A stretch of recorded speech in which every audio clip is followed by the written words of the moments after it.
What secret are you currently hiding from someone that you're willing to share on Reddit? Story 1.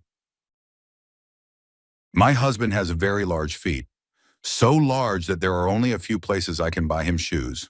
Since the local store near us closed down, I now have to shop for his shoes exclusively online. All of this to say, his shoes are incredibly expensive. He grew up in poverty, so poor that he had to sleep on the kitchen floor as a child. He stopped being able to find his shoe size in stores before he was in high school. Before we met, he only owned one pair of shoes at a time, and those sneakers were his everything, every day, work, and even dress shoes. He even worked fast food jobs in regular sneakers because he couldn't find non-slip ones in his size. Since each pair of shoes was so difficult and costly to get, he often wore them until they had holes in the soles before replacing them. When he was studying to be a mechanic, I decided to buy him a pair of steel-toed boots for his birthday. I splurged on a high-quality brand that I knew would last for years. When he recognized the brand and realized how much they cost, he insisted I return them. He had been planning to squeeze into cheaper, smaller boots and make do. So I lied. I told him I had bought them months earlier during a big sale, 40% off plus an additional 20% off for signing up for their promotions. In reality, I had paid full price. Since then, I've bought him sales shoes a few times. Once I got him a second pair of sneakers long before his old ones needed replacing, and he actually cried. At the time, his shoes were constantly getting wet from some yard work he was doing, and he had no choice but to wear wet shoes. His last pair of work boots arrived alongside the first pair of sandals he'd owned in over 25 years. I told him there was a buy one, get one sale, which was entirely made up. I just wanted to get him sandals because we camp often, and seeing him use camp showers without sandals grossed me out. Until then, I had never been able to find a pair in his size. Now every pair of shoes I buy comes with a little white lie, but to me, it's worth it to see him happy. Story 2. I have a sweet one. My father has always been convinced that lilies were my late mother's favorite flower. Their wedding venue was overflowing with them, and she was supposed to have chosen the flowers. He gave her lilies for every birthday, anniversary, and every time she was in the hospital. My mother struggled with poor health most of her life. When she passed away, her funeral was filled with lilies, and to this day, he occasionally places a vase of lilies next to her urn. The truth is, my mother once confessed to me that lilies weren't actually her favorite flower. She didn't dislike them, but her real favorites were morning glories and sunflowers. However, my domineering grandmother decided those weren't classy enough for a wedding. She pressured my mom relentlessly until she gave in and let her mother choose lilies instead. Mom was actually quite hurt by how over-the-top the arrangements were. It felt like another way for her mom to assert control and say, "I'm right and you're wrong." When she later brought it up, my grandmother dismissed her feelings with, "Oh, please, no one's going to remember your wedding flowers." But my dad remembered. On their honeymoon, he bought her lilies every single day. By the end of the week, my mom went from annoyed to deeply touched. He had no idea about the backstory. He simply wanted to make her happy. In doing so, he transformed lilies from a painful reminder of being ignored into a symbol of love and thoughtfulness. She once told me she liked that he gave her lilies more than she liked the flowers themselves. They became a sign that someone cared deeply about her happiness. She swore me to secrecy, and I promised I'd take it to the grave. Rest in peace, Mom. Update. As many of you predicted, the "take it to the grave" line didn't last long. After being convinced by comments, I told my dad today. Naturally, it only took a few hours for one of my siblings to send me a "this you" text. We all agreed I should call him the next morning. When I told him, his first response was, "Oh yeah, I know that. Morning glories were her favorite. But they don't sell bouquets of those, so I'd get her the next best thing."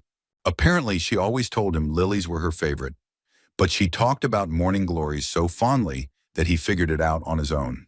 However, he had no idea my grandmother chose the wedding flowers and was pretty upset to learn about it. Doesn't that just sound like her? Enna. He wishes Mom had said something, but he figures maybe she didn't want to win the fight only to associate her flowers with that argument forever. He was touched to hear he made lilies special for her, but he said she'd often told him how much she appreciated them. Just left out the wedding drama. Interestingly, he also thinks she might have exaggerated the honeymoon lilies. According to him, he only gave her lilies twice, once on the way there and once on the way back. For the record, my dad doesn't know what Reddit is and doesn't care to learn, but he thought it was nice that the story made people happy. Then he immediately launched into telling me why I need a new car, and the whole thread was lost, as usual. "Oh, that's good. See? You should send your little stories to the New Yorker or something. People will read them, I keep telling you."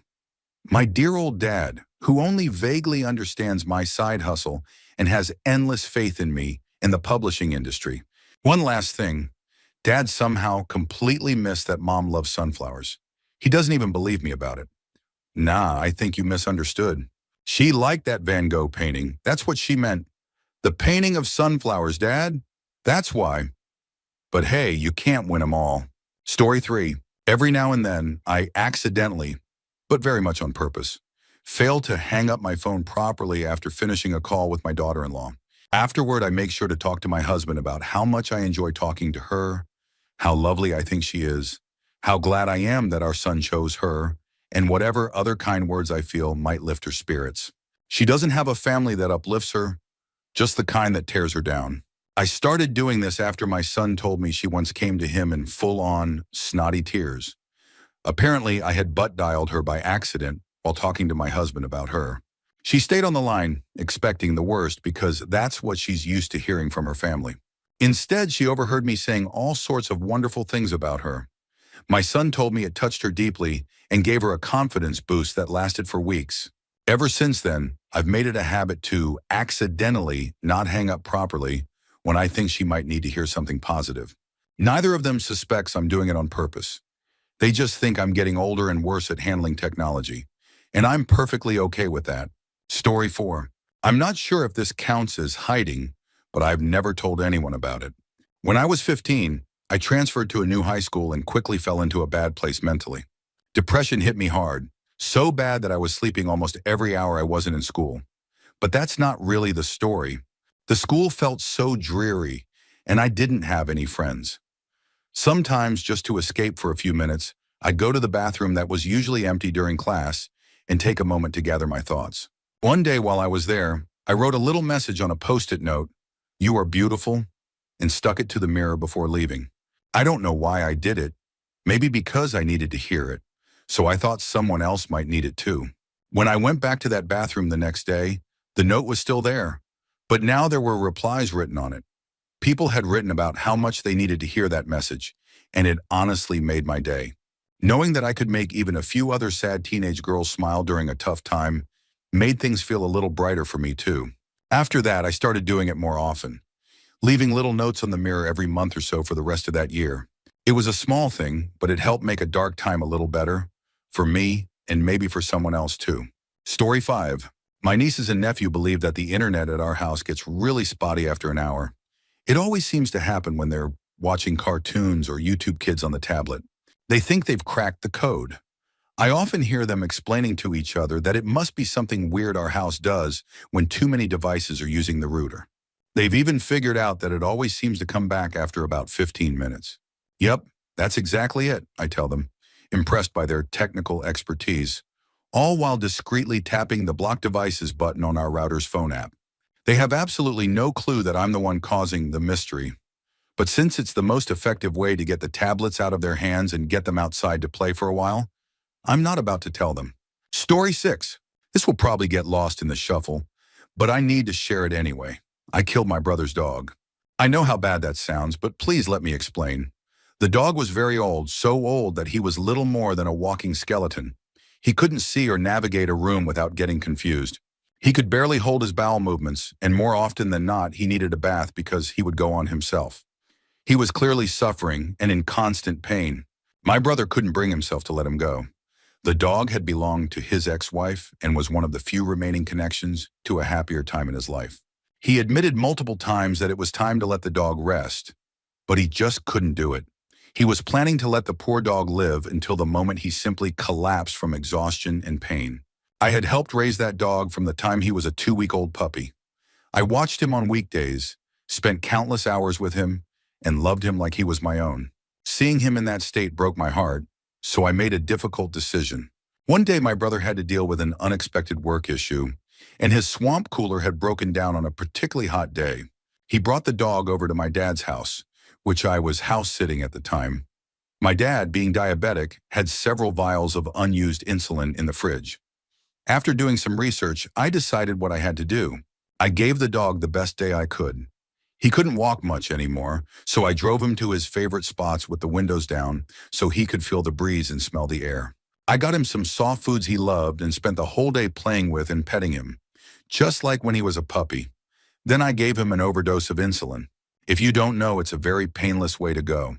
He fell asleep on my lap in the recliner, the same spot he loved to sneak into as a puppy. After his final breaths, I gently laid him in his bed. I called my brother to tell him the dog had passed away in his sleep. Together, we buried him in the backyard. My brother never suspected anything, and I've kept the secret ever since. I know it wasn't my decision to make, and I know I should have let my brother handle it, but he wasn't going to. I couldn't stand seeing the dog suffer any longer. If my brother ever finds out, he'll never speak to me again, and likely the rest of my family won't either. But I'd do it all over again if it meant easing that sweet dog's pain. It's oddly cathartic to write this out. It's been eating at me for 2 years. Rest easy, old friend. You were a good boy. Story 7. For the second time in my life, I'm returning to the Hematology Oncology Center to hopefully rule out cancer. And I'm not even 30 yet. For the past few years, I've been dealing with chronic medical issues that remain unidentified. Some concerning symptoms in my recent blood work have made it necessary for further evaluation. The last time this happened, it was a watch and wait situation, but this time feels scarier because I might need my first biopsy. To make things more stressful, insurance is already causing problems. The center scheduled me right away, but a day later, I got a call saying insurance was complicating matters. Now I might need to go through a hospital or a different doctor. I'm still working on figuring it all out. I haven't told many people, just a few close friends. I don't want to worry anyone unnecessarily, especially my dad. He's a cancer survivor, and 2 of my 3 uncles on his side also had cancer. I don't want to add to his stress. I'm hoping to have my appointments scheduled and approved by the end of the day so I can get the process started as soon as possible. I just want to make sure for the second time that I'm healthy. Story 8. I feel soul-crushingly lonely. I work from home, and my husband and eldest son both work night shifts, so they sleep all day. My other 2 kids are teenagers, and they're always busy doing their own thing, like teenagers do. My only close friend travels constantly for work, so we can only manage to spend an afternoon together every few months, or even once a year. The rest of my family is toxic, and I'm better off without them. But sometimes I go to family functions with people I can't stand, just so I don't have to be alone. Most of my days are spent by myself, except for dinner and the hour or so in the morning, when my husband and I have coffee and watch TV together. The problem is, I'm also horribly anxious. I don't know how to get out and meet people. I don't like bars or crowds, and I feel like no one would like me or want to spend time with me anyway. This loneliness has taken me to a very dark place. Lately, I've started to wonder if anyone would even care if I just didn't wake up one morning. Story 9. One Christmas, my significant other and I visited their parents to open presents and have lunch together. My brother-in-law, sister-in-law, and their 2 little kids were also there. I was sitting on the couch, shifting around a bit as I opened a big box someone had just handed me. And out of nowhere, the loudest, most earth-shattering fart exploded out of me. I was absolutely mortified. By some miracle, BL and Sil were too preoccupied with the kids to notice. I think the kids being noisy really saved me here. But my SO was definitely looking right at me. I adore my in-laws, but I was determined that this would not be the thing I'm remembered for every Christmas. So, with my last remaining ounce of dignity, I pulled the straightest face I have ever managed in my life. Pretending the sound came from me struggling with the box, I turned to my SO and calmly asked, "Can you hand me the scissors, please?" Deadpan, no emotion, just pure determination. The look on their face as they went from, "You will never live this down" amusement to total confusion nearly broke me. But I held it together, and we moved on as if nothing had happened. The rest of the day was lovely, and thankfully the incident wasn't mentioned again. It's a funny memory now, but at the time, absolute panic. Story 10. A few decades ago, I worked as a sandwich maker at an airport. One of the managers there was an absolutely awful human being. He treated the staff terribly and had no business being in charge of anything. This manager belonged to a religion that doesn't eat pork, and he always had the sandwich makers prepare him a tuna sandwich for his meals. One day, after enduring his disgusting behavior for far too long, I reached my breaking point. He told me to make his sandwich, and I did, but not before taking some sliced ham, rubbing it all over the bread, and squeezing the juices into his tuna. I handed him the sandwich, and he disappeared somewhere to eat it. When he came back later, he told me I was going to be the one making his sandwiches from now on because it was the best sandwich he'd ever had. I just smiled and said nothing. So, Eddie, if you ever read this, I didn't feel bad about it at the time, and I only kind of do now, having had decades to reflect. But you were one of the worst managers I've ever worked with. I truly hope you've grown and changed your ways. And if you haven't, you might want to remember you don't piss off the people who make your food. Story 11. My husband and I have been together for almost 35 years and married for 31. I found out a few months after we started dating that he had begun cheating on me with a long-term affair partner. Over the years, I've done everything humanly possible to try to salvage our marriage, but his habit of cheating never stopped. The bulk of his infidelity came to light after I became profoundly disabled in a car accident 22 years ago. Last year, I gave him an ultimatum. If he wanted to save our marriage, he had to complete a marriage program that included addressing the full history of his cheating. He's made every excuse not to make time for it. In January, I told him that if he didn't finish that part of the program by our anniversary in June, it would be our last anniversary. That was 3 weeks ago. So now I'm done. I'm making arrangements to end our marriage and going completely scorched earth. I'm gathering his entire history of cheating and abuse from old hard drives, phones, and records. Once it's all compiled, I'm giving copies to my lawyer, our pastor, and the authorities. I'll provide an update at a later time. Story 12. I'm pretty much done with it all, and I've reached a point where I no longer want to change my mind about it. I've been processing this for almost a decade now and have decided this is the best option for my situation. There was a time when I wanted to get better, but I don't feel that way anymore. It's an odd feeling, a mix of calm and complacency. It's actually kind of nice. I fully understand that the issues with my life are the result of my own choices and actions, but I'm just tired of being a burden to those around me.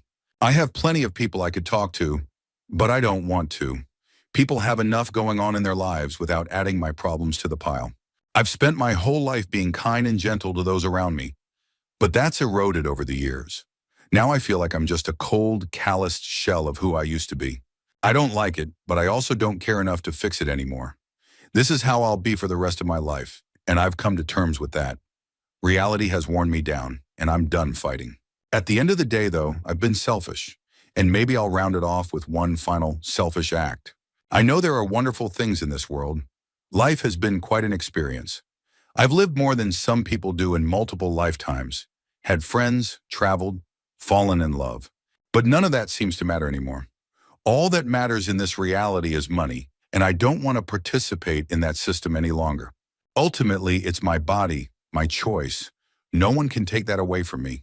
For now, it's just nice to scream into the void of 7,000 comments, knowing that this too will dissolve into the ether of our fast-paced world. Story 13. Man, reading these comments really makes me want to cry. That's my secret. I've been finding myself getting super emotional over normal, everyday things lately. I'll be driving to work and just start crying, but for no real reason. It's tough because I work in a trade, and you really can't show up at 6:30 in the morning looking like you've been crying, especially when your coworkers know you've been up since 4 a.m. and drove over an hour to get there. When it starts, I end up thinking about all the sad things there are to cry about, and that only encourages the spiral. It can get out of control if I'm not careful. I don't really have anyone to talk to. I have work acquaintances, 3 kids, all early teens, and a wife I love deeply. But her work is emotionally taxing and numbing in its own way, so I don't want to burden her with my struggles. My doctor gave me a prescription for Xanax, which I take every day just so I'm not crying all the time. I'm a 47-year-old war veteran, and no one knows any of this. Story 14. In my 20s, I fell in love with a woman who was in the middle of a divorce. One day, she asked me to do something for her in secret. We had been talking for months, and over time, she started to share her thoughts and feelings with me. Eventually, she opened up about her husband wanting a divorce and the reasons behind it. Later, I met her husband, and to my surprise, we got along really well. We even became friends. Over time, I came to understand both of their perspectives. One day, during a conversation with her, I let something slip. I told her that if her husband divorced her, I'd marry her in a heartbeat. She just smiled, and I don't think she took me seriously. As I talked to them individually, I found myself asking questions and listening, not about their divorce, but about their relationship. It struck me as odd that, despite their intelligence, they couldn't communicate with each other, yet had no trouble talking to me. Through these conversations, I watched as they slowly began to overcome their differences. It wasn't me who fixed anything. It was their love for each other. I think they didn't have anyone nearby to confide in, and they hadn't discussed their relationship with family. When the three of us spent time together, I noticed they had started to talk and really listen to one another. Within a year, they stepped back from the brink of divorce. They eventually moved to another city, retired, and are still married some 40 years later. To this day, I remember so many little things about her likes and dislikes, the way her nose crinkled when she said certain words, her handwriting, her love of books. She taught me so much that has stayed with me. I even remember her favorite perfume and how she smelled. But I hold no illusions. I'm happy for them both because their love came first. I've always respected that and never interfered. I never kissed her or hugged her, never crossed any boundaries. Before they moved away, she asked me to promise that, if she or her husband passed away, I would take their ashes to a specific location and scatter them there. She wanted them to eventually rest together at that place. To this day, I am bound by honor to keep that secret promise, should her husband be unable to do it. Story 15. I am going to be the sole heir to at least $15 million in real estate and cash accounts from my family. I'm an only child, and my parents both divorced and remarried. My grandparents also divorced and remarried, so I have 4 sets of grandparents. All of them are millionaires. Despite this, I grew up very poor. My mom raised me on her own, and we struggled. Now, as the only grandchild, I'm likely going to inherit all the properties and money from my grandparents. I don't plan to keep most of it. I've built a stable life for myself as a young adult, so I'll likely donate a large portion of what I inherit. I'll also use some of it to help my friends pay off their debts. I only want one home for myself. The rest of the properties will be used to provide affordable housing for people I know who are in need.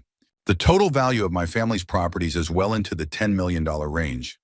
I want to let my friends live in them for the simple cost of utilities and property taxes, giving them a real chance to escape poverty. Growing up so poor, it feels surreal to know I come from a family with so much wealth. Yet my mom and I were never helped by them. My mom still owes $90,000 on her house. She's been paying it off for 25 years. Her parents never helped her and even told her it was her fault for choosing a career as a teacher.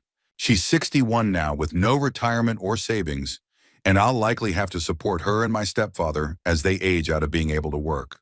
Meanwhile, her parents make $160,000 a year from rental income on properties that are fully paid off. They've been retired for 20 years, generating 6-figure income, and have never once helped my mom or her brother with anything. All of them have already told me they'll probably leave everything to me, with just a little bit for my mom and her brother. I refuse to make the mistakes my family has made. I will be generous with whatever obscene wealth I inherit. I cannot keep it all for myself. It would turn me into them. I will not become a selfish boomer.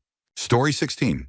I've always been a serial monogamist, falling head over heels in love almost overnight, but I've consistently chosen absolutely terrible partners. The last few years have been the first time in my adult life that I've been alone, and during this time, I've developed a kind of jaded indifference toward love and relationships. I talk about it openly, even proudly, but deep down it actually makes me really sad. Now that I'm older and wiser, I know exactly what I want and need in a partner. I'm also 10 times better looking than I was when I was younger. I have my life together like never before, and I'm completely self-sufficient. I'm confident in a way I've never been. I'd love to share all that with someone, and honestly, I'd probably have no trouble finding that person, but I just can't seem to get even a little bit excited about the idea of sharing my life with someone else. It's like my ability to feel that kind of enthusiasm is completely broken and numb. These days, any romantic interactions, dates, or whatever I engage in are purely out of boredom, and that's such a bummer. I miss getting excited about love and the possibility of connection. Story 17. In 9th grade, I had an embarrassing moment that still haunts me. The teacher didn't allow us to leave class during the last 10 minutes, no exceptions. I had to go so badly that within a single minute, it became unbearable. I couldn't even move, knowing that if I did, I would lose control. I just sat there waiting for the class to end. But 2 minutes before the bell rang, it happened. It started as a small drop, and then, like a dam breaking, everything just escaped. There wasn't even a steady stream, it just poured out. I prayed to every god I could think of: Christian, Allah, Buddha, Egyptian, Greek, any divine being willing to save me in that moment. I was dying inside, but somehow my face remained calm. I even managed to answer a question from the teacher with ease, as though nothing was happening. Time dragged on. As the clock ticked, I tried to keep the liquid from spilling onto the floor by using my pants to absorb it. Thankfully, I was wearing black, so it wasn't visibly obvious. Then the smell hit me, lots and lots of pee. Finally, the bell rang, but I couldn't stand up yet. I pretended to be writing something down from the board and then slowly packed my stuff. For the first time in my life, I was grateful not to have any friends. No one stuck around to see what had happened. The teacher was still in the room and called me to her desk. Hesitantly, I stood up, fully expecting Niagara Falls to pour down my legs. But miraculously, nothing happened. She lectured me about my poor grades. I was intentionally trying to fail so I could repeat the year, and then finally let me go. I grabbed my bag and sprinted to the girls' bathroom, locking myself in a stall to assess the damage. Strangely, my pants were completely dry. Only my underwear was a little damp. Even weirder, my pants didn't smell at all. When I went back to check my chair and the floor beneath it, everything was dry there too. I bolted out of the classroom, went straight home. Thankfully, it was my last class of the day, and thanked every heavenly or fictional being for somehow saving me from ultimate humiliation. Story 18. My best friend is 3 years older than me. When she went off to college while I was still in high school, it was really hard for her. She called me often during that time, sometimes with little to say. She just didn't want to feel alone. My secret is that I started pretending I had accidentally answered the phone without realizing it. I'd act like I was in the middle of doing something else, pretending to talk to someone else. During these accidental calls, I'd talk about how much I loved her, how proud I was of her, how much I missed her, and how I wished she'd call me even more often. Sometimes I just read a book out loud, pretending I didn't notice the call had started, so she could hear my voice without feeling pressured to respond. Other times I'd be playing piano or singing, letting her listen quietly. If I ever heard her trying to get my attention, I'd fumble the phone and say, "Oh, hello. My headphones must have automatically answered the phone again. LOL. How are you?" It's been 9 years since then. She's married now with a son, and I'm lucky enough to live just down the street from her. To this day, she still believes those accidental calls were caused by a glitch with old iPhones. I'll never tell her the truth. Story 19. I'm one of 4 grandchildren. My family includes my mother, an aunt, and an uncle. But my grandmother was my favorite person in the world. Even now, 3 years after her death, she still holds that place in my heart. We were incredibly close. Everyone in the family thought I was her favorite. I wasn't, but she was mine. After years of therapy, I've realized she was my true mother figure. I might as well think of her as my mom because her daughter, my actual mother, isn't exactly the kindest person. When my grandmother was dying, I went to stay with her for a few days. My mother and I were fighting, we still are, and my grandmother and I talked about it openly. We'd always talked about anything and everything, even though we were very different people with completely different worldviews and values. One night during one of our late-night chats, she dropped a bombshell on me. She told me that my grandfather, who passed in 1969 while working on the railroad, likely had another family at the other end of the line. My grandmother was a Mormon and had been since 1965.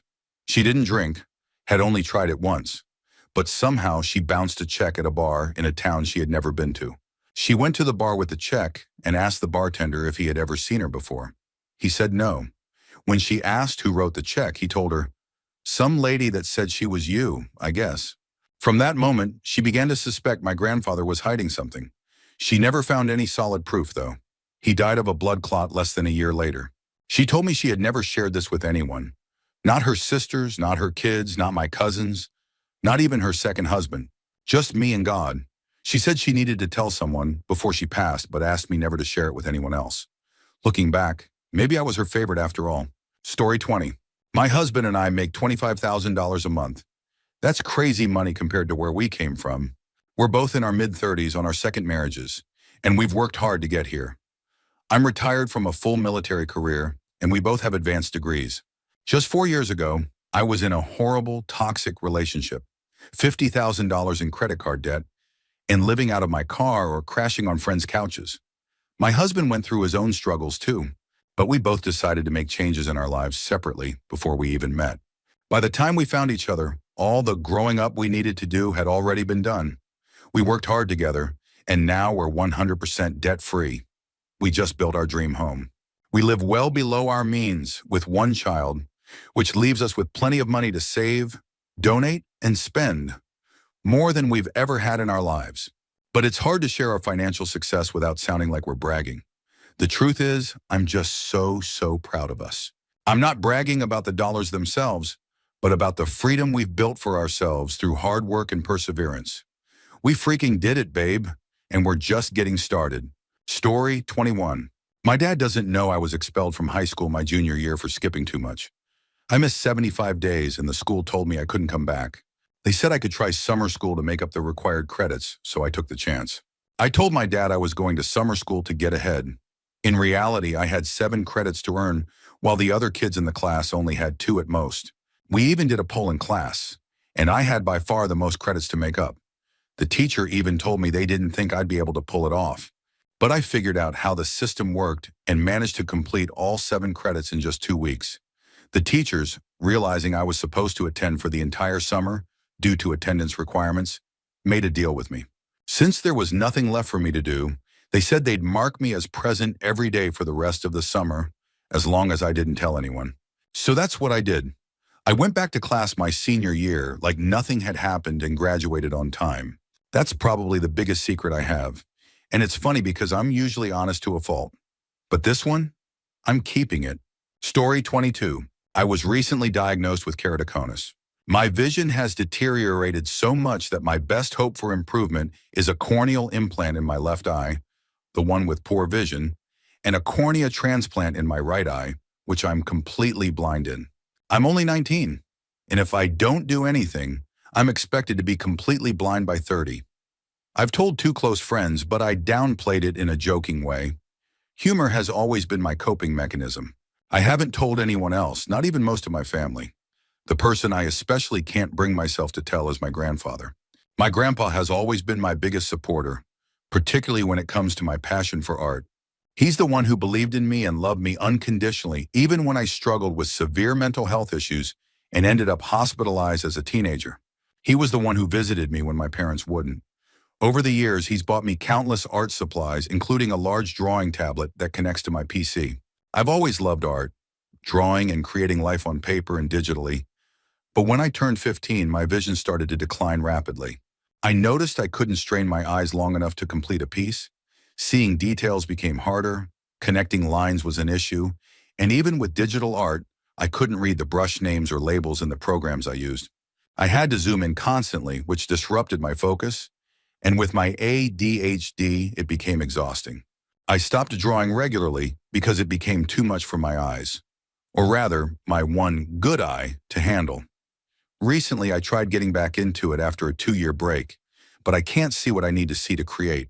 Gray sketches blend into the white background, making layering in digital art nearly impossible. On top of that, my anxiety causes my hands to shake, making it even harder. When my grandpa asks about my art, I make up excuses for not showing him anything. I'm afraid of disappointing him after all the effort he's put into supporting me. But it's not just that. I'm scared of the surgery itself. Eye surgery terrifies me. All I have left is my left eye, and even that isn't very good. If something goes wrong, if there's an infection, I could lose my vision entirely. Not at 30, but at 19. I love seeing the world. I love nature, drawing, the beach, concerts, festivals, everything. I'm not ready to give that up. I know I'll have to go through with the surgery, but it doesn't make it any less frightening. I always knew my vision was bad, but nothing could have prepared me for this. Story 23. Not using my main account because it could be traced back to me. I'm currently having an affair with a colleague who's in a relationship. It started a few months ago when I joined the company. We immediately clicked, and it didn't take long for things to progress into the bedroom, or more accurately, an empty office. Since then, we've been hooking up multiple times a week, taking short trips together, and doing all kinds of couple-like things. I didn't know about her boyfriend at first. I always told myself I'd never get involved in someone else's relationship, but here I am. Her boyfriend doesn't have a clue, and they even bought a house together after my thing with her started. I don't know how long this will last, but I'm enjoying every moment I spend with her, even though I know it's wrong.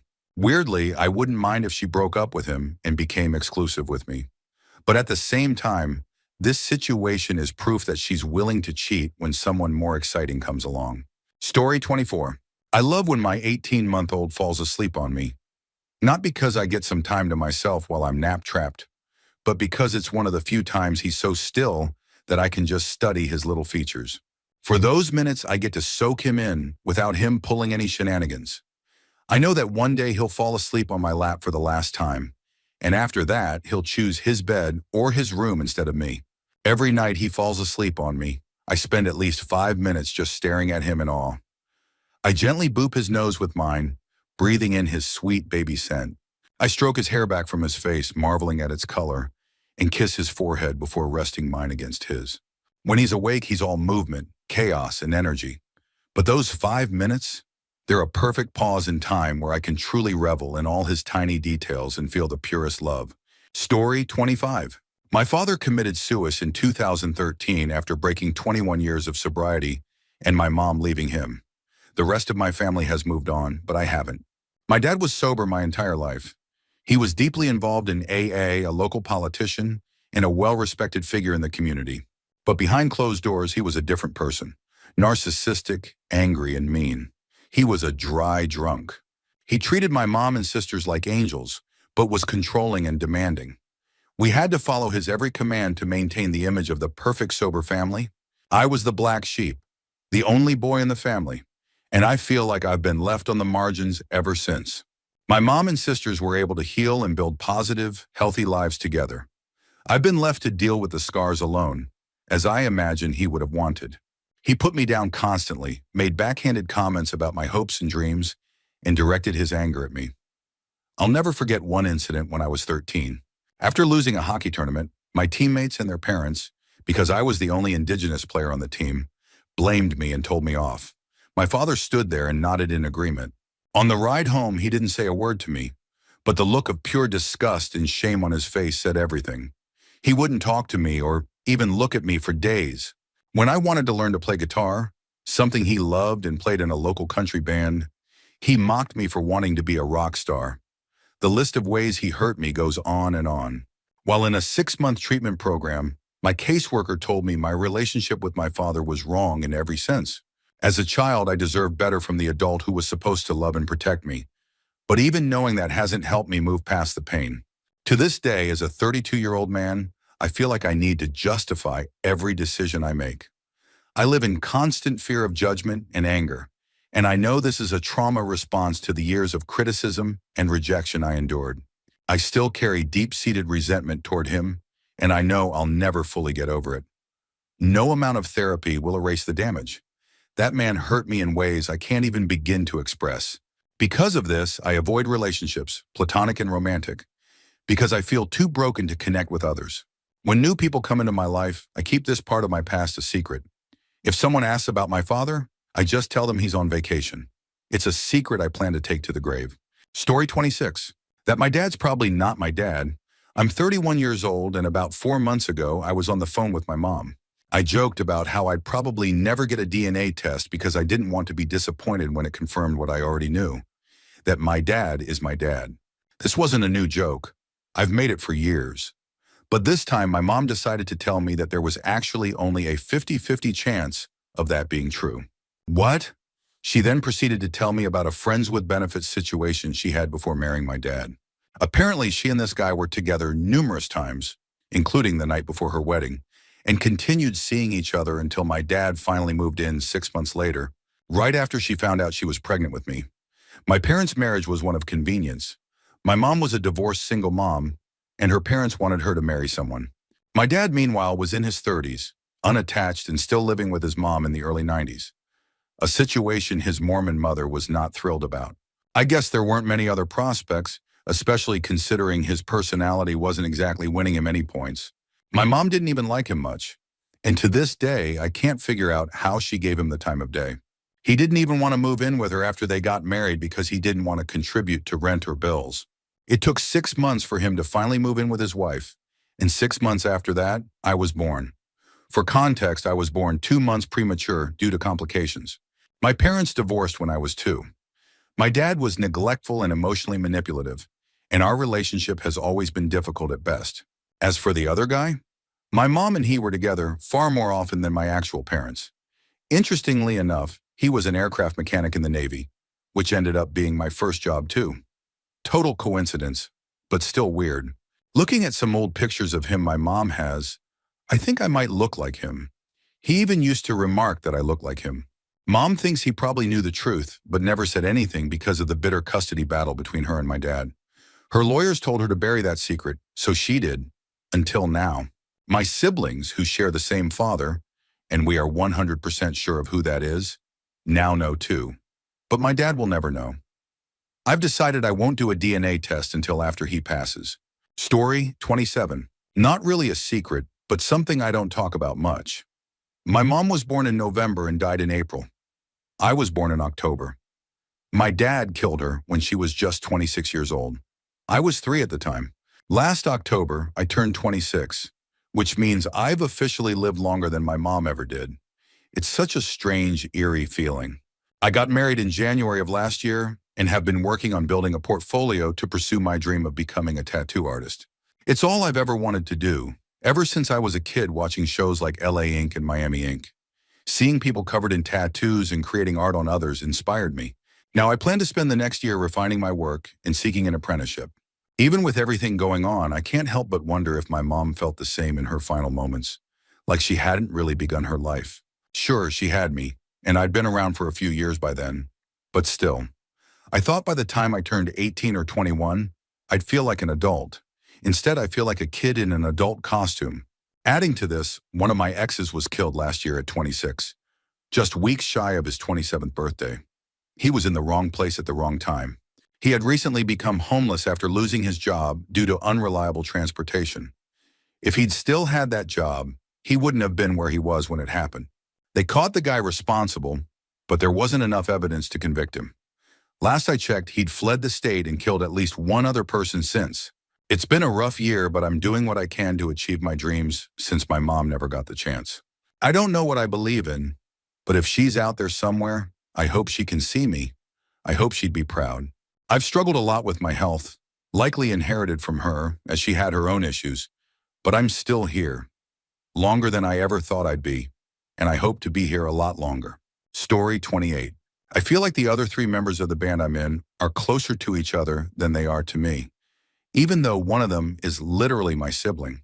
Whenever we play shows, they go off and talk amongst themselves or with other people, while I end up standing by myself, awkwardly making small talk if anyone approaches me. Our drummer's girlfriend, who's a lesbian, thinks I'm awesome, but I don't get it. I don't think we've had enough interaction to string together an entire conversation, let alone form that kind of opinion about me. I feel like I'm just the guy who brings the song ideas. I'm constantly recording music, so much that I have more material than I could ever use in a lifetime. On top of that, I'm borderline madly in love with a trans friend of mine, but I'm pretty sure the feeling isn't mutual. Sometimes I'll type out messages telling her how I feel, only to unsend them before she can read them. She's one of the only friends I have, even though our friendship exists entirely online, and I'm terrified of ruining that. I want to be more than friends, but if she has no interest in that, I don't want to risk losing the friendship entirely. Story 29. I'm currently in case management, receiving counseling and psychiatric care for severe depression and alcoholism. After years of struggling, I've been sober for a year now, with one setback I quickly recovered from. But here's where it gets complicated. I've developed feelings for my caseworker. She's about 15 years younger than me and already engaged. I know how irrational this is, and it makes me feel like a creep. But aren't feelings inherently irrational? I can't help that my heart leaps every time she's around. Of course, I can't say anything or ask her how she feels because I'm her client. Instead, I channeled those emotions into writing a song. On the surface, the song could be about anyone, but for me, it represents something bigger. After a decade of self-hatred and active self-destruction, I'm finally willing to entertain the idea of letting someone into my life. A year ago, I couldn't even imagine being around people, let alone thinking about love because of how deep I was in my alcohol abuse. I'm okay with the idea of complete rejection. In fact, I expect it. But not even being able to pursue my feelings to get closure without making things awkward is a huge struggle. Story 30. My little brother died on December 26th, 2021. We were exactly 9 years apart. We were even born on the same day. When he died, I felt like I lost my other half. He and I were so alike. We loved poetry, horror novels, scary movies, heavy metal, and both felt like the black sheep of the family. When he passed, it felt like everything I loved and found beautiful in life died with him. I work remotely most of the week except for one day. My morning commute to the office is fine. I usually keep myself occupied by talking to my sister or father-in-law during the drive. But on the way home, everyone is still working, and I drive in silence. That's when I always break down. Sometimes I cry so hard on the drive home that I start to hyperventilate. I feel like no one truly understands my pain. I miss him so much, and it feels like no one else gets it. I can't talk to my mom about it because I don't want her to worry.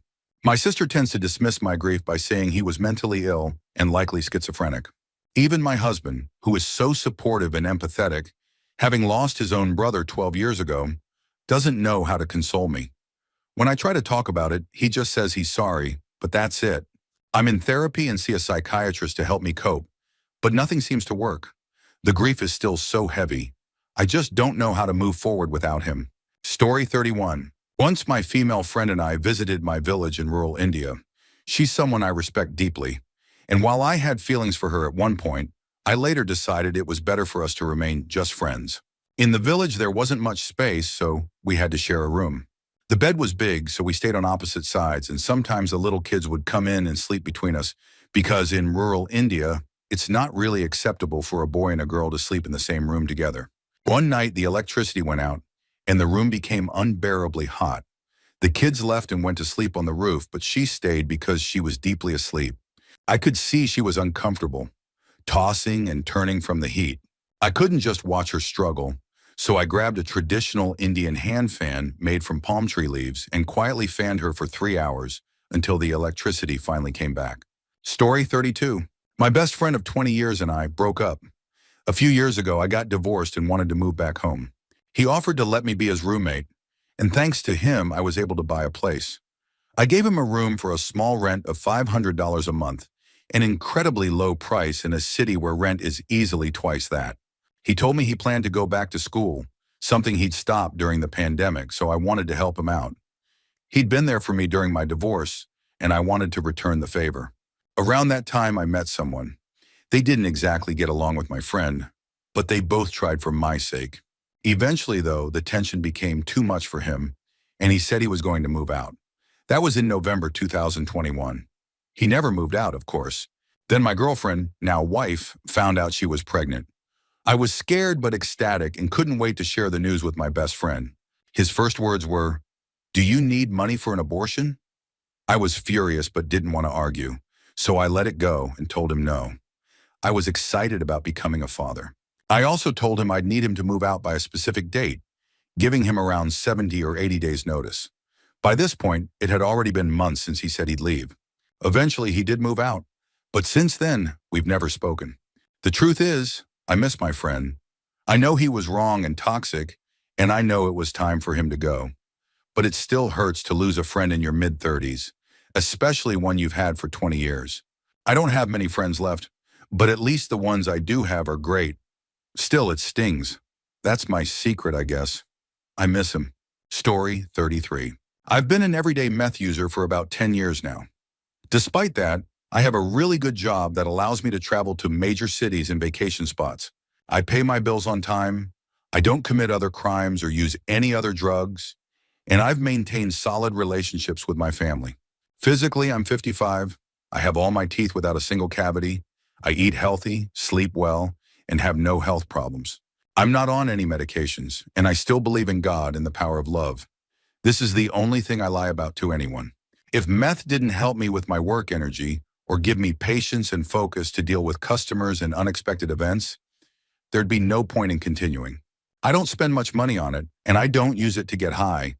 It's more of an industrial drug than a recreational one for me. It gives me a steady flow of motivation when I need it, and I can still relax and avoid paranoia or hallucinations. I'm not saying it's a good drug because I know it isn't for everyone. I also won't deny that there are risks, but I know others like me who lead normal lives despite their use.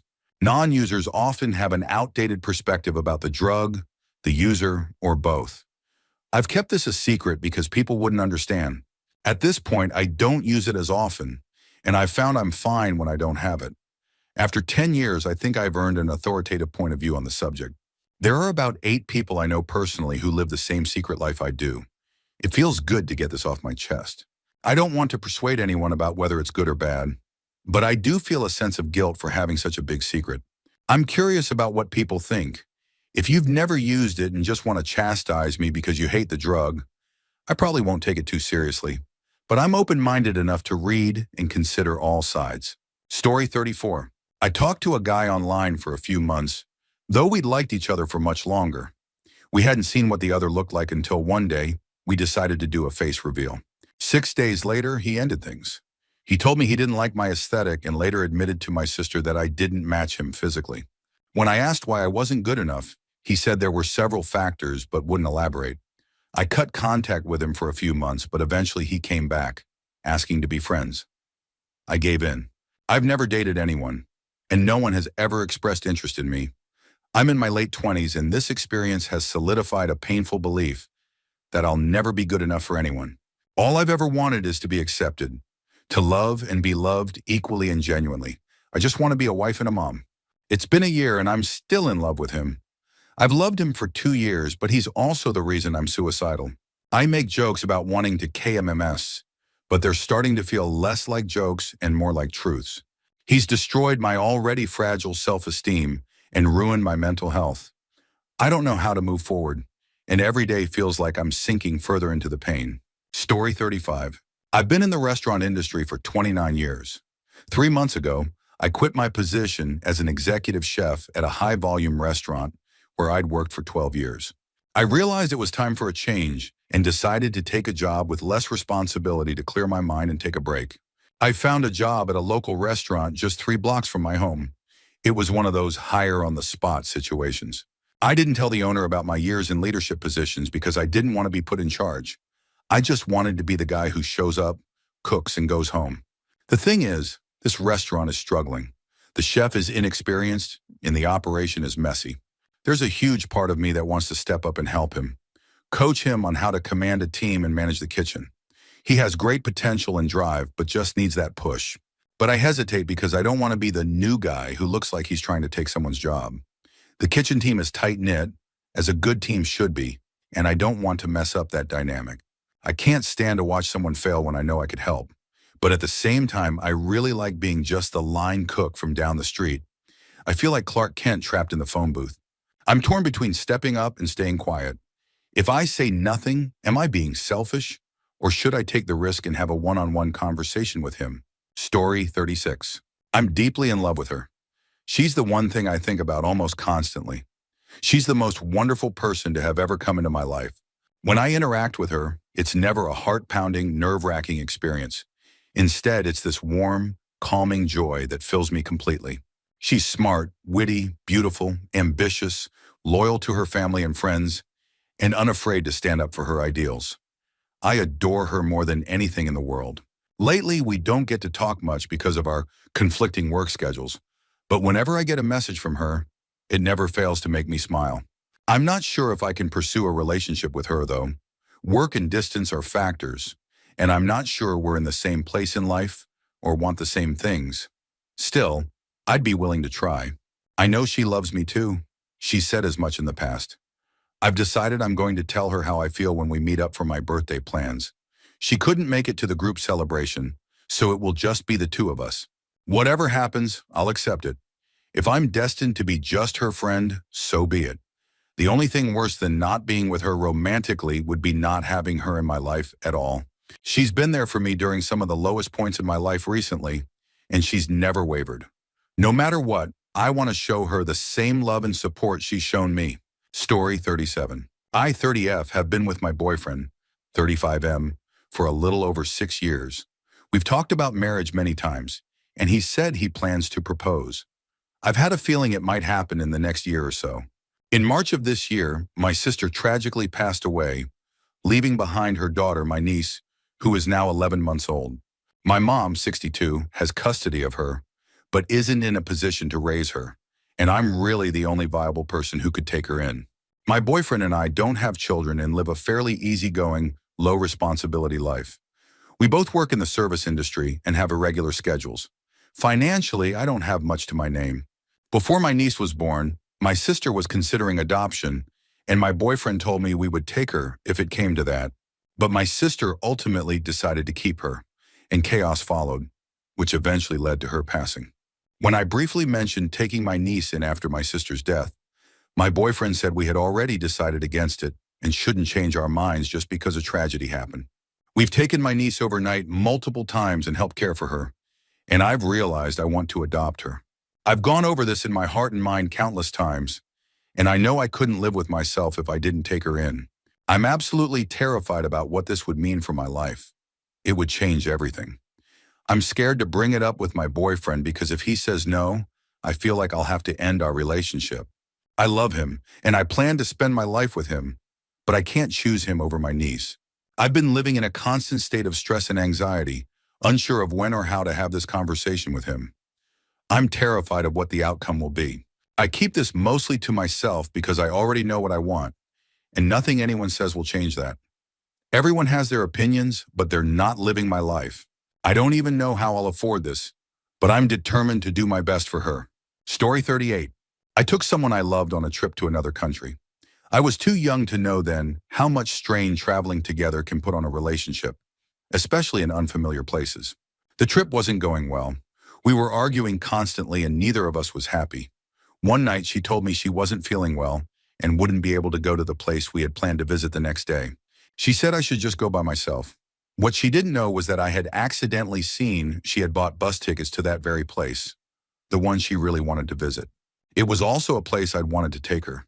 She was planning to fake being sick, wait for me to leave, and then go there on her own. My first instinct was anger, and I almost confronted her. But then something deeper kicked in. I realized how much this place meant to her and how much she wanted to enjoy it. If I insisted on going together, either she'd refuse and miss out entirely, or the experience would be tense and unpleasant. So the next morning I left and pretended I didn't know anything. It hurt, and I was angry, but it mattered more to me that she got to experience something she cared about. The masochistic things we do for the people we love. Story 39. I've had a crush on one of my roommates for a year or two now. Honestly, it might be more than a crush. The L word crosses my mind more often than I'd like to admit, though I try to push it aside. We get along well, but I'm too scared to take the risk of telling her how I feel. She's introverted and shy at times, often retreating to her room. That's fine, but it makes it hard to gauge whether she's just recharging or if she's avoiding me specifically when I ask to hang out. We've had stretches where we spend a lot of time together, but those are usually followed by long periods where she seems to actively not want to hang out. I don't want to push her. She's made comments in group conversations with me and our other roommates about how much she enjoys being single, and she's mentioned people she's interested in before. To me, that's a clear sign she's not interested in me, which is fine. It just reinforces my decision to keep my feelings to myself. She's a good friend, and I don't want to jeopardize that by complicating things. It's not her fault I feel this way, and I don't want to put it on her by saying anything. I don't want her to feel uncomfortable around me or question my friendship, thinking I'm only being nice to get something from her, because that's not true. But I'm afraid it would come across that way. We've lived together for over 3 years, and she trusts me enough to come to me when she needs help. I'd hate to lose that trust just because I admitted my feelings. I know a lot of women have to deal with their guy friends wanting more than friendship, and I don't want to be another source of that frustration or exhaustion for her. It doesn't help that I've put on weight and don't feel attractive, so I doubt there's even a chance she'd be interested in me. So I'll just continue being her friend and try to squash these feelings. I'll keep ignoring those fleeting moments when I wonder, is she flirting right now? Because no, she probably isn't, and I don't want to risk being wrong or putting her in an uncomfortable position.